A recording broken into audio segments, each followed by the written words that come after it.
नमस्कार दोस्तों, मैं आपका दोस्त मनीष आप सभी का अपने इस यूट्यूब चैनल पर बहुत बहुत स्वागत करता हूं। तो दोस्तों, पिछले वीडियो में हम लोगों ने जीन पियाजे के संज्ञानात्मक विकास सिद्धांत तथा वाइगोत्स्की के सामाजिक सांस्कृतिक सिद्धांत का अध्ययन किया था। आज हम लोग इस वीडियो में लॉरेंस कोहलबर्ग का नैतिक विकास सिद्धांत देखेंगे। इस नैतिक विकास सिद्धांत से सी टेट में प्रत्येक वर्ष 2 से 3 प्रश्न पूछे जाते हैं। यानी सी टेट के दृष्टिकोण से लॉरेंस कोहलबर्ग का नैतिक विकास सिद्धांत अति महत्वपूर्ण है। तो आइए हम लोग लॉरेंस कोहलबर्ग के नैतिक विकास सिद्धांत को समझते हैं। तो नैतिक विकास सिद्धांत को समझने से पहले हम लोग यह समझते हैं कि नैतिकता होता क्या है। तो जो नैतिकता है, नैतिकता को इंग्लिश में मोरलिटी बोलते हैं। और यह जो नैतिकता होता है, नैतिकता का व्यवहार बालक के अंदर जन्मजात नहीं होता है, बल्कि यह एक अर्जित करने वाली प्रक्रिया होती है। यानी जो नैतिक व्यवहार है बालक अर्जित करता है, न कि उसके अंदर जन्मजात यह होता है।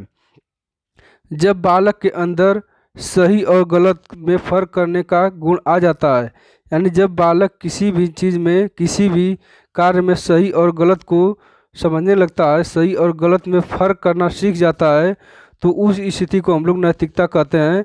यानी जब बालक सही और गलत में फ़र्क करना सीख जाएगा, तो ऐसी स्थिति में हम यह कह सकते हैं कि बालक के अंदर नैतिकता का विकास हो रहा है या फिर नैतिकता का विकास हो चुका है। यह जो नैतिकता होता है, यह अनौपचारिक रूप से बालक जो है अपने आस पड़ोस तथा स्कूल से सीखता है। यानी आस पड़ोस का जैसा माहौल रहेगा, जैसा परिवेश रहेगा, या फिर बालक के स्कूल का जैसा परिवेश रहेगा, उसी के आधार पर बालक जो है वैसा ही व्यवहार अपने अंदर स्थापित करेगा और वैसा ही नैतिकता का गुण बालक के अंदर भी आ जाएगा। यानी जो परिवेश होता है, जो वातावरण होता है, वह बालक को नैतिकता का ज्ञान दिलाने में काफ़ी हद तक प्रभावित करता है। यही कारण है कि यह जो कहा जाता है कि 50% वातावरण तथा 50% आनुवंशिकता जो है बालक के विकास को प्रभावित करता है। तो वह जो मान्यता है यहाँ पर भी नैतिकता के विकास में भी देखा जाता है, क्योंकि 50% जो नैतिकता होता है, 50% नहीं बल्कि जितनी भी नैतिकता होती है वह बालक के समाज के द्वारा ही निर्धारित होती है। अगर बालक का समाज बेहतर होगा तो बालक के अंदर जो नैतिकता का विकास होगा वह बेहतर ढंग से हो पाएगा। जब बालक जन्म लेता है, यानी जब बालक का जन्म होता है, तो वह न तो नैतिक होता है और न ही अनैतिक होता है, बल्कि वह अच्छा या बुरा आचरण समाज से ही सीखता है। इसलिए कहा जाता है कि जो विकास की प्रक्रिया में वातावरण होता है, वातावरण की महत्वपूर्ण भूमिका होती है। क्योंकि जो बालक होता है वह एक कोरे कागज़ के समान होता है, वह एक साफ सुथरा छवि का बालक व्यक्ति होता है। लेकिन जैसे ही वह अपने आस पड़ोस समाज में या फिर जो भी परिवेश जो उसके आसपास में होता है, जो घटनाएं घटित होती रहते हैं, उसी से वह अच्छा और बुरा का ज्ञान सीखता है। यानी नैतिक एवं अनैतिक का जो गुण होता है बालक में जन्मजात से विद्यमान नहीं रहता है, बल्कि जब बालक जन्म लेता है उसके 3 से 4 वर्ष के बाद बालक में नैतिकता का विकास शुरू हो जाता है। यानी बालक अपने परिवेश से, अपने वातावरण से, अपने समाज से, अपने परिवार से, अपने स्कूल से वह जो है अच्छे और बुरे नैतिकता को, अच्छे और बुरे आचरण को सीखता है। यानी हम कह सकते हैं कि जो वातावरण होता है वह बालक के नैतिकता को काफ़ी हद तक प्रभावित करता है। तो मैं उम्मीद करता हूँ कि आप लोगों को नैतिकता शब्द समझ में आ गया होगा कि नैतिकता का मतलब क्या होता है। अब हम लोग आगे जो है लॉरेंस कोहलबर्ग के नैतिक विकास सिद्धांत को देखते हैं। तो जो लॉरेंस कोहलबर्ग महोदय हैं, इनका जन्म वर्ष 1927 में हुआ था तथा इनकी मृत्यु 1987 में हो गया।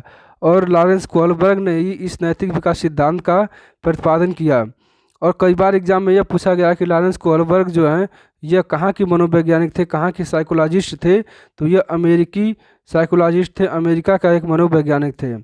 इन्होंने अपने नैतिक विकास सिद्धांत में बालक के जो नैतिक विकास होता है उसको मुख्य रूप से 3 चरणों में विभाजित किया, और उन 3 चरणों को फिर आगे चल के 2-2 चरणों में विभाजित किया। यानी अगर यह पूछता है ज्ञान में कि जो नैतिक विकास का टोटल चरण है वह कितना है, तो वह अच्छा होगा। लेकिन मुख्य रूप से जो कोहलबर्ग के नैतिक विकास का चरण है वह 3 ही है। और कई बार एग्जाम में यह पूछा जाता है कि जो कोहलबर्ग महोदय हैं यह किसके सिद्धांत का नकल करके अपने इस सिद्धांत को प्रतिपादित किए हैं। तो यह पियाजे के सिद्धांत का नकल करते हुए कोलबर्ग महोदय ने अपने नैतिक विकास सिद्धांत को 3 अवस्थाओं, जिसका उप अवस्था दो दो है, यानी कुल मिला के 6 अवस्थाओं में बांटा है। क्योंकि पियाजे महोदय ने जिस प्रकार से अवस्थाओं के आधार पर बालक के विकास को परिभाषित किया है, बालक के संज्ञानात्मक विकास को 4 अवस्थाओं में बांट करके व्याख्या किया है, उसी आधार पर लॉरेंस कोलबर्ग भी अपने नैतिक विकास सिद्धांत में बालक के विकास को 6 भागों में बांट करके व्याख्या किया है। तो जो लॉरेंस कोलबर्ग महोदय हैं, इन्होंने 10 से लेकर के 16 वर्ष के आयु के बच्चों पर अध्ययन किया। उन बच्चों पर जो है इन्होंने अध्ययन किया और उन बच्चों को लगभग जितने भी नैतिक कहानियाँ होती थी उन कहानियों को बालकों को सुनाते थे तथा उस कहानियों को सुनाने के बाद बालकों से प्रश्न पूछते थे। तो इस प्रकार से जो बालकों से उस नैतिक कहानियों को सुना करके जो वाद विवाद कराया जाता था, उससे जो निष्कर्ष निकलता था, उसी के आधार पर लॉरेंस कोलबर्ग ने नैतिक विकास सिद्धांत को प्रतिपादित किया। तो इसी कहानियों में से एक बहुत ही महत्वपूर्ण कहानी है, उस कहानी को हम लोग जान लेते हैं, क्योंकि यह कहानी इनकी बहुत पॉपुलर कहानी हुई और यहीं से इन्होंने इस नैतिक विकास सिद्धांत को प्रतिपादित किया। तो जो हाइनज महोदय हैं, हाइनज का एक बहुत ही इम्पोर्टेंट कहानी है।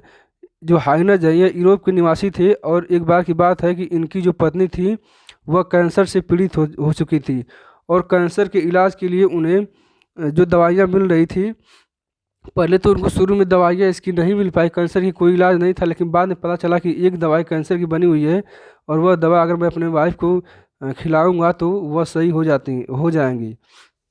तो इस दवाई को लेने के लिए जब वह मेडिकल हॉल पे फार्मासिस्ट पे गए, तो वहाँ पे जब उन्होंने कहा कि मुझे यह दवाई चाहिए, तो जो फार्मासिस्ट जो वहाँ के दवा देने वाला था, वह अपने लागत मूल्य से 10 गुना अधिक मूल्य उस दवा का मांग रहा था। यानी वह कहा कि मैं इस दवा को बनाने में बहुत ही मेहनत किया हूँ, बहुत मेरा समय गया है, बहुत कुछ लॉस हुआ है, उसी के आधार पर मैं इसका जो मूल्य रखा हूँ इससे 10 गुना अधिक रखा हूँ और मैं जब तक इसको इतने पैसे में नहीं बेचूंगा तब तक मुझे अब इसमें कोई बेनिफिट नहीं दिखेगा, यानी मैं इस दवा का मूल्य आपसे 10 गुना अधिक ही लूँगा। यह हाइनज महोदय बहुत उस मेडिकल हॉल से बहुत जो वो दवा देने वाला था उससे बहुत विनती करते हैं, प्रार्थना करते हैं, लेकिन फिर भी वह नहीं मानता है। अंत में हाइनज महोदय वहाँ से चले आते हैं। फिर वह जो है उनके दिमाग में यह बात चलती है कि इसके अलावा कोई और दवा है नहीं जो मेरे वाइफ को बचा सकता है। तो उन्होंने यह निर्णय लिया कि मैं इस दवा को चाहे जैसे भी, चाहे चोरी ही क्यों ना करना पड़े, मैं चोरी करके ही सही, लेकिन इस दवा को ज़रूर जो है लाऊंगा और अपने पत्नी को ठीक करूंगा। तो यह रात को निकल जाते हैं और उस जो दवा की जो दुकान होती है, जो फार्मासिस्ट होता है, वहाँ पे जा करके रात को दरवाज़ा तोड़ करके उसमें से दवा चुरा करके लाते हैं और अपने पत्नी को देते हैं और अपने पत्नी को वो सही करते हैं। तो इस कहानी को सुना करके जो कोलबर्ग महोदय हैं बालकों से बहुत से प्रश्न पूछते हैं। जैसे पूछते हैं कि क्या जो दवा चुरानी चाहिए थी, जो हाइनज महोदय थे, क्या उनको दवा चुरानी चाहिए थी? फिर पूछते हैं कि क्या चोरी करना सही है या गलत है? फिर पूछते हैं कि अच्छा बच्चों ये बताओ कि क्या दवा का इतना पैसा लेना सही चीज़ है या फिर यह गलत है? या फिर पूछते हैं कि ये जो दवा इतनी महंगी बेची जाती हैं, 10-10 गुना करके इसका मूल्य बढ़ाया जाता है, तो क्या इस पर कोई कानून नहीं बनना चाहिए या फिर इस पर कोई अंकुश नहीं लगाना चाहिए? इस तरीके से बहुत से प्रश्नों का बौछार जो है बालकों के समक्ष ये कोलबर्ग महोदय करते हैं और उसी प्रश्न उत्तर के माध्यम से जो भी निष्कर्ष निकलता था उसी के आधार पर इन्होंने अपने नैतिक विकास सिद्धांत का प्रतिपादन किया। तो आइए हम लोग अब नैतिक विकास सिद्धांत के प्रतिपादन को देखते हैं और ये जानते हैं कि इसको कितने कितने भागों में बांटा गया है। तो नैतिक विकास में कोलबर्ग महोदय ने मुख्य रूप से 3 चरणों में बांटा है, फिर उन 3 चरणों को 2-2 चरणों में बांटा, यानी मुख्य रूप से अगर एग्जाम में पूछता है तो 3 होगा, लेकिन कुल चरणों की बात करेगा तो कुल चरण 6 होगा। तो आइए हम लोग उन कुल चरणों को देख लेते हैं। तो नैतिक विकास के स्तर को मुख्य रूप से 3 वर्गों में वर्गीकृत किया गया। पहला है पूर्व परंपरागत या पूर्व नैतिक या फिर पूर्व रूढ़िवादी स्तर। यह जो स्तर है यह 4 से लेकर 10 वर्ष के बालक का है। इस अवस्था में जो बालक होता है वह दंड एवं आज्ञा पालन के आधार पर सीखता है तथा हम केंद्रिता के आधार पर वह नैतिकता को सीखता है।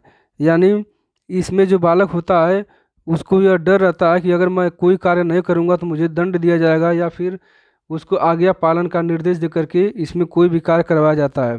जैसे मान लीजिए बालक है, उसको अगर यह कहा जाए कि आपको जो है सुबह 4 बजे जगना है, अगर नहीं जगोगे तो तुम्हें सुबह से लेकर 12 बजे तक, दोपहर तक तुम्हें धूप में खड़ा रहना पड़ेगा, यानी तुम्हें एक इसके परिणाम स्वरूप दंड मिलेगा। तो जो बालक है वह डर करके इस नैतिकता को अपने अंदर ग्रहण करता है और वह सुबह जल्दी जगता है।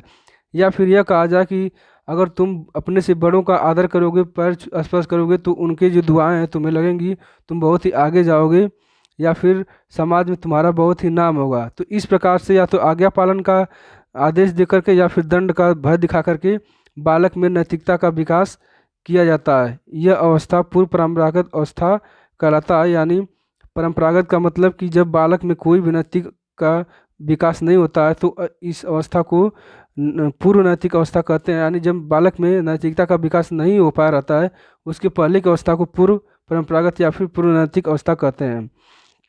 इसी अवस्था में बालक में अहम केंद्रिता का भावना, यानी बालक में स्वार्थीपन का भावना आता है।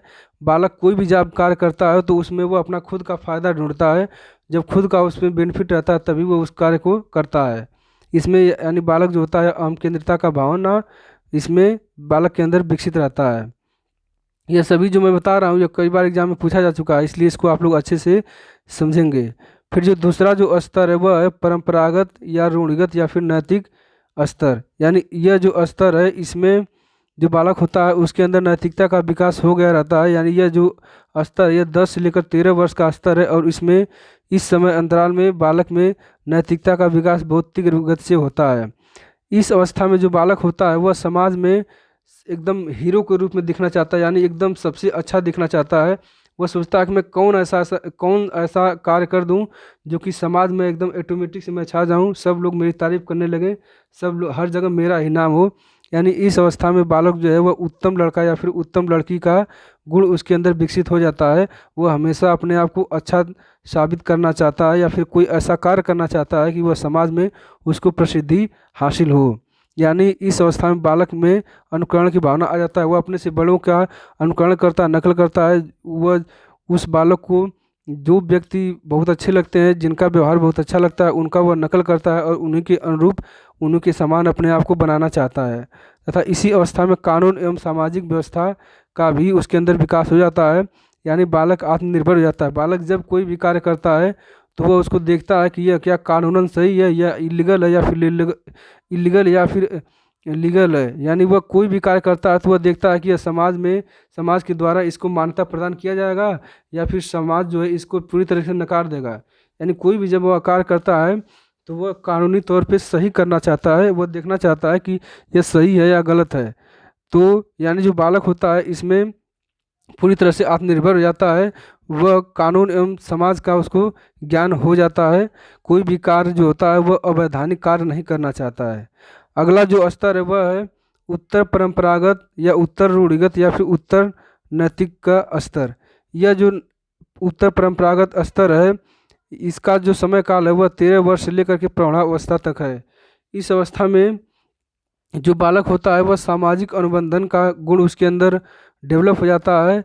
यानी जो बालक होता है वह यह सोचता है कि अपना अपना कार्य जो है सभी लोग को स्वयं करना चाहिए, और किसी भी कार्य में जो बालक होता है वो अपना स्वार्थ देखने लगता है। किसी भी सामाजिक कार्य को, जैसे मान लीजिए कोई भी सामाजिक कार्य, जैसे मान लीजिए आपके गांव में कोई भी बारात आया, तो उसमें जो युवक जो होंगे वो उसमें उसका जो मैनेजमेंट होगा उस बारातियों का, वो बहुत अच्छे ढंग से करेंगे। जितना भी सामाजिक कार्य होगा, उनको खाना खिलाना, पानी पिलाना, सब कुछ बहुत अच्छे ढंग से करेंगे। तो उसके पीछे उनका एक स्वार्थ छिपा रहता है। ऐसा करते हैं बालक तो वे सोचते हैं कि मैं ऐसा करूँगा तो समाज में मेरा नाम होगा, लोग मुझे ही देखेंगे, लोग यह जानेंगे कि यह सामाजिक तौर तरीके भी बहुत अच्छा बालक है। यह जो है इसके अंदर मैनेजमेंट की क्षमता है। यानी अपने आप को हाईलाइट करने के लिए, अपने आप को दिखाने के लिए बालक जो है सामाजिक अनुबंधन करता है, यानी सामाजिक क्रियाकलाप को अंजाम देता है। या फिर सार्वभौमिक नैतिकता जो होता है, यह जो है उत्तर परंपरागत स्तर में बालक के अंदर विकसित हो जाता है। इस अवस्था में जो बालक होता है वह परोपकार की भावना से कार्य करता है, वह लोगों की सहायता करता है, वह गरीब या फिर अपने से नीचे दबे कुचले लोगों को ऊपर उठाने का कार्य करता है। यानी उस समय जो बालक होता है उसमें किसी भी प्रकार का स्वार्थ नहीं छिपा रहता है, बल्कि वह परोपकार करता है, यानी दूसरों का उपकार करने की भावना से, निस्वार्थ भावना से कोई भी कार्य करने लगता है। तो मैं उम्मीद करता हूँ कि जो कोहलबर्ग के नैतिक विकास का जो 6 स्तर है, इस 6 स्तर को आप लोग अच्छे तरीके से समझ गए होंगे। और हम लोग एक एक करके इन सभी तथ्यों को जानेंगे जहाँ से कई बार प्रश्न पूछे जा चुके हैं। जो कोहलबर्ग महोदय हैं, कोहलबर्ग ने बच्चों के साथ लगभग 20 साल तक कार्य किया। 20 साल तक उन्होंने जो है उन्होंने बालक को कहानियाँ सुना करके साक्षात्कार लेते थे, उनसे इंटरव्यू लेते थे, और इंटरव्यू के माध्यम से ही नैतिक विकास का सिद्धांत इन्होंने प्रतिपादित किया। इन छह चरणों में से प्रत्येक चरण जो है वह नैतिक दुविधाओं को सुलझाने में अपने पूर्व चरण से अधिक परिपूर्ण था। यानी यह जो 6 चरण इन्होंने बताया है, इन 6 चरणों में जो पहला चरण है, उसके बाद जो दूसरा चरण है, उस यानी पहले चरण में जो कमियां रह जाती है, फिर दूसरे चरण में उस कमियों को जो है बालक दूर करता है। फिर उसमें जो कमी रह जाती है, फिर अगले वाले चरण में बालक उन कमियों को दूर करने का प्रयत्न करता है। यानी इन सभी नैतिक दुविधाओं में जो कमियां रहती हैं, उन कमियों को सुलझाने में अपने पूर्व चरण से जो अगला वाला चरण है वह परिपूर्ण होता है, यानी उससे बेहतर होता है। बालकों में चरित्र निर्माण या नैतिक विकास के संदर्भ में लॉरेंस कोहलबर्ग ने अपने अनुसंधान के आधार पर यह निष्कर्ष निकाला कि बालकों में नैतिकता या फिर चरित्र के विकास की कुछ निश्चित एवं सार्वभौमिक अवस्थाएं पाई जाती हैं। इसी के आधार पर इन्होंने बालकों के नैतिक विकास को 6 चरणों में वर्गीकृत किया और हम लोगों के समक्ष इन्होंने प्रस्तुत किया। अब कोहलबर्ग के नैतिक विकास के सिद्धांत से संबंधित कुछ महत्वपूर्ण तथ्यों को जान लेते हैं, जहाँ से प्रतियोगी परीक्षा में अक्सर प्रश्न पूछे जाते हैं।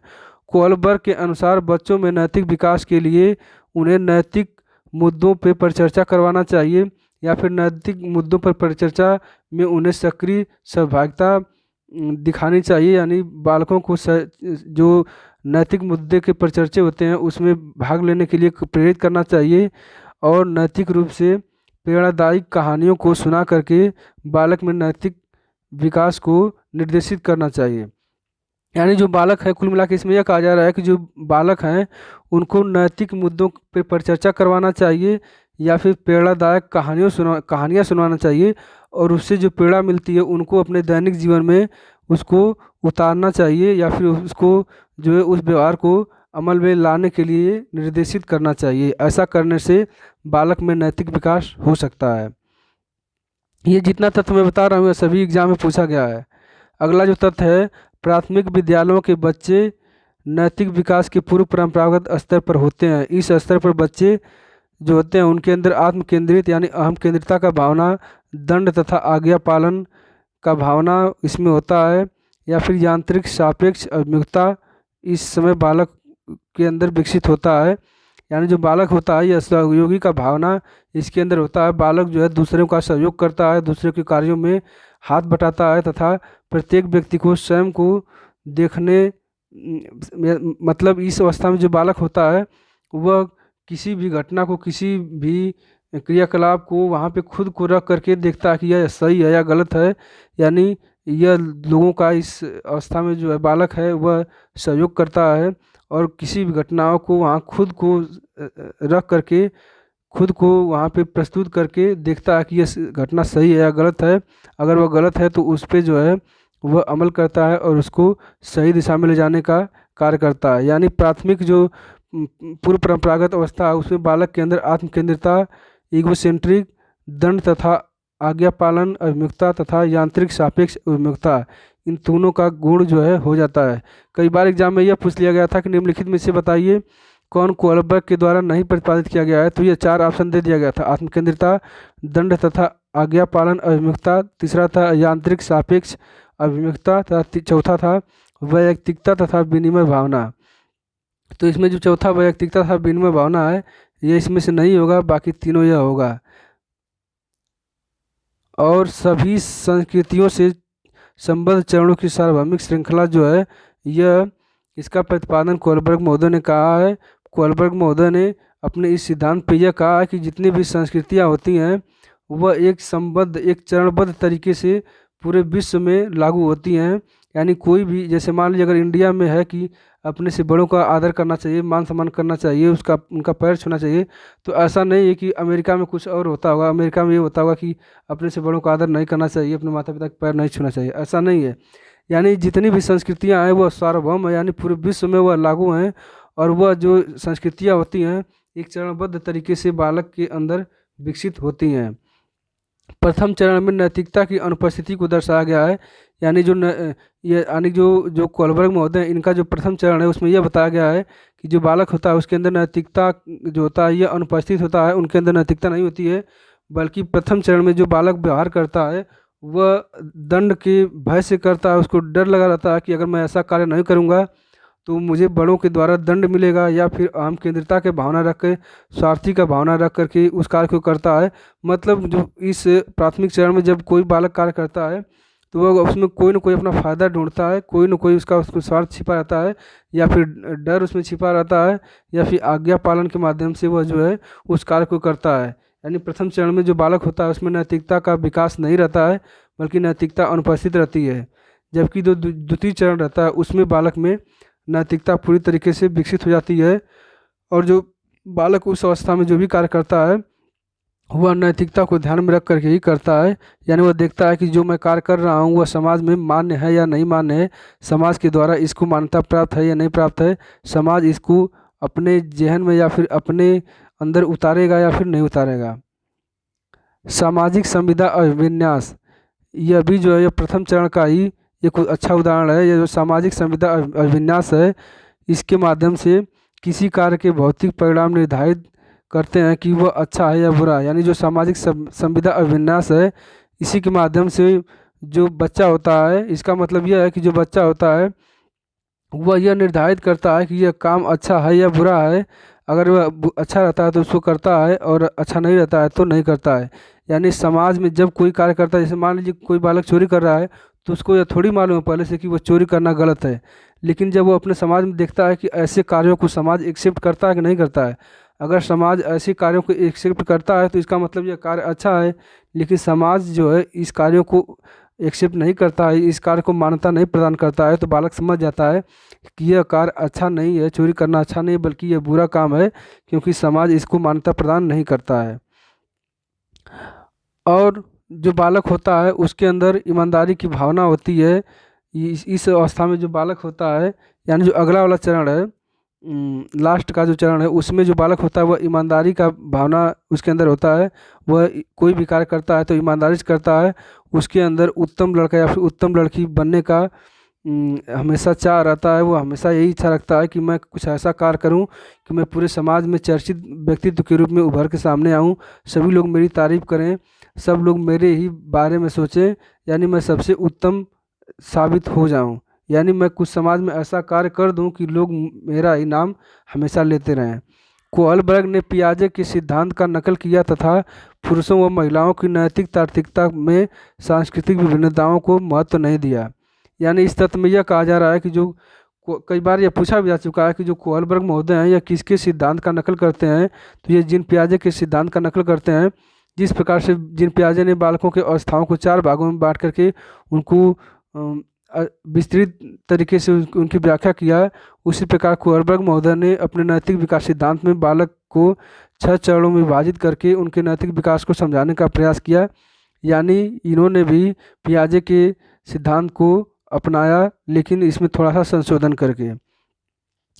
और जो पियाजे महोदय हैं वह पुरुषों व महिलाओं को, यानी जो कोहलबर्ग महोदय हैं, या पुरुषों व महिलाओं की नैतिकता में सांस्कृतिक विभिन्नताओं को महत्व नहीं देते हैं। यानी जो कोहलबर्ग महोदय हैं वह चाहे पुरुष हो चाहे महिला, उन सभी के लिए एक ही कर्तव्य बताते हैं। यानी समाज में चाहे पुरुष हो महिलाएं चाहे महिलाएं हैं, सभी को जो सांस्कृतिक कृत्य करना है या फिर कोई भी कार्य करना है तो वो सभी के लिए एक ही है, बल्कि दोनों के लिए अलग अलग नहीं है। यानी दोनों के लिए अलग नहीं बताया है। यही पियाजे और कोहलबर्ग में यही मुख्य भिन्नता है कि महिलाओं एवं पुरुषों को कोहलबर्ग महोदय एक ही तरीके से उसमें देखते हैं, एक ही क्रियाकलाप में इन लोगों को शामिल करते हैं। यानी इसमें महिलाओं के लिए अलग तथा पुरुषों के लिए अलग नहीं, यानी रूढ़िवादिता का विचार इनके अंदर इसमें नहीं रहता है। अगला जो वांछनीय व्यवहार के विकास में तर्क एवं चिंतन की महत्वपूर्ण भूमिका होती है। नैतिक विकास के प्रतिमान सार्वभौमिक तथा व्यक्तियों को नैतिक विकास की प्रत्येक अवस्था से गुजरना पड़ता है। यानी जो कोलबर्ग महोदय यह कहते हैं कि जो बालक होता है उनके अंदर जो नैतिक विकास होता है वह सार्वभौम तरीके से होता है, यानी पूरे विश्व में चाहे कोई भी व्यक्ति है, कोई भी बालक है, उसके अंदर यह नैतिक विकास होना चाहिए।